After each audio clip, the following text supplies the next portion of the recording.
और एक तरफ प्रदेश के निजी स्कूलों की फीस लेने पर रोक लगी हुई है, तो दूसरी तरफ लंबे वक्त से आरटीई की राशि का भुगतान नहीं होने से अब निजी स्कूलों के संचालक इसको लेकर अपनी आवाज बुलंद करने लगे हैं। निजी स्कूलों पर दोहरी मार, फीस पर लगी है रोक, आरटीई राशि का भी नहीं भुगतान। निजी स्कूलों की मांग, आरटीई की किश्त का जल्द हो भुगतान। फीस पर रोक और लंबे वक्त से आरटीई राशि का भुगतान नहीं होने से निजी स्कूलों पर इसका बड़ा असर हुआ है। जी हां, प्रदेश सरकार की ओर से निजी स्कूलों को आरटीई की राशि का करीब 800 करोड़ रुपए का बकाया भुगतान नहीं किया गया है। इसको लेकर अब निजी स्कूलों के करीब 11 लाख टीचर और कर्मचारी शिक्षा बचाओ संघर्ष समिति के बैनर तले सड़कों पर उतरकर अपनी आवाज बुलंद करने लगे हैं। स्कूलों को सरकार को प्रथम किश्त अगस्त माह में देनी है, द्वितीय किश्त जनवरी माह में देनी है। हर साल ये 65% पैसा केंद्र सरकार से ऑन टाइम ले रहे हैं, बावजूद इसके यहाँ पर ये मिली भगत करके खाते हैं। और छोटे स्कूलों को क्या, पूरे 50,000 स्कूलों को जिनमें आरटी के बच्चे अध्ययनरत है, उनको आज तक का पैसा नहीं दिया। साहब 3 साल हो गए, क्या हमारी दिवाली नहीं है? क्या हमारे शिक्षक, उनको वेतन की दरकार नहीं है? क्या उनके बाल बच्चे नहीं है? वो भूखे मरेंगे। शिक्षा का अधिकार अधिनियम यानी आरटीई के तहत निजी स्कूलों में 25% सीटों पर आर्थिक रूप से कमजोर बच्चों को दाखिला दिया जाता है, जिसका भुगतान केंद्र और राज्य सरकार की ओर से किया जाता है, जिसमें 65% राशि केंद्र सरकार देती है, जबकि 35% राज्य सरकार देती है। लेकिन राज्य सरकार की ओर से आरटीई राशि का लंबे वक्त से भुगतान नहीं किया गया है। इसको लेकर स्कूल संचालकों ने ज्ञापन दिया है, जिसके बाद शिक्षा मंत्री गोविंद सिंह डोटासरा ने आरटीई राशि का जल्द भुगतान करने का भरोसा दिया है। कोविड-19 को लेकर पिछले 6-7 महीने से स्कूलें बंद है। पेरेंट्स फीस को लेकर हाई कोर्ट में गए, हाई कोर्ट की रोक है। इस वजह से प्राइवेट स्कूल्स फीस को लेकर बहुत परेशान है। एकमात्र सहारा मिलता है आरटीई के भुगतान का। दुर्भाग्य से 30/11/2019 तक बिल जनरेट करने की एक शर्त लगाए जाने के कारण लगभग 800 स्कूलों का 18-19 की प्रथम और द्वितीय किस्त बाकी रह गई है। उसके अलावा 19-20 की सेकंड किस्त सभी स्कूलों की बाकी है।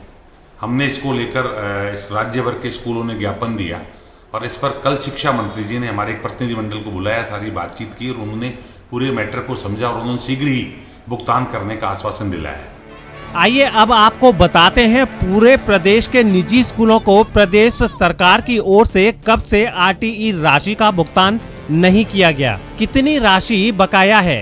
34,701 निजी स्कूलों की आरटीई की 800 करोड़ रुपए का भुगतान नहीं। स्कूलों की सत्र 2019-20 की दूसरी किश्त बाकी है। पिछले 3 सालों से करीब 10,000 स्कूलों की आरटीई राशि बाकी है। 800 स्कूलों में सत्र 2018-19 की दोनों किश्त का भुगतान नहीं हुआ है। स्कूल संचालकों की बकाया राशि का ब्याज सहित भुगतान की मांग है। एक स्टूडेंट पर 1 साल के लिए आरटीई के तहत 10,513 रुपए की राशि दी जाती है। कोरोना काल में निजी स्कूलों को आर्थिक मार पड़ी है, तो दूसरी तरफ आरटीई राशि का भुगतान नहीं होने से निजी स्कूल संचालकों की परेशानी काफी बढ़ गई है। हालांकि इसको लेकर शिक्षा मंत्री ने जल्द बकाया भुगतान का भरोसा दिया है। ऐसे में उम्मीद की जानी चाहिए कि निजी स्कूलों की आरटीई राशि का जल्द भुगतान होगा, ताकि निजी स्कूलों की परेशानी दूर हो सके। न्यूज़ 18 राजस्थान के लिए जयपुर से महेश दादीज की रिपोर्ट।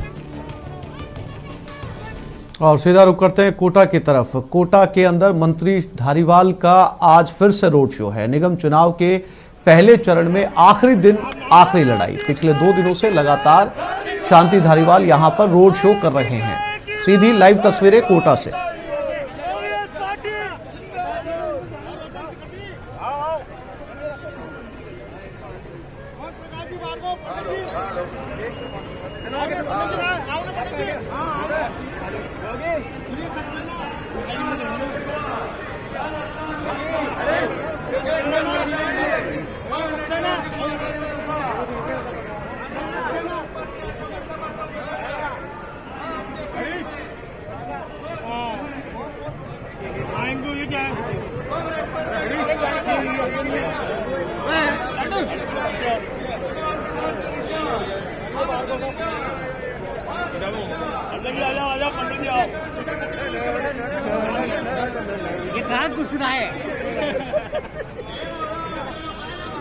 मंत्री शांति धारीवाल कल भी कोटा में रोड शो पर निकले थे। इन्होंने 2 अलग अलग रोड शो किए कल शाम तक, और आज दूसरा दिन भी मंत्री शांति धारीवाल रोड शो के लिए निकले। कोटा में नगर निगम चुनाव में अपने अपने प्रत्याशियों के हक में वोट मांगने के लिए ये रोड शो कर रहे हैं, ताकि कोटा के बोर्ड में कांग्रेस बहुमत से आगे रहे। इसी को ध्यान में रखते हुए बड़े बड़े नेता भी इन प्रत्याशियों के पक्ष में रैलियां कर रहे हैं। न केवल रैलियां कर रहे हैं, बल्कि वरिष्ठ मंत्री शांति धारीवाल खुद प्रत्याशियों के समर्थन में रोड शो पिछले 2 दिन से कर रहे हैं कोटा में।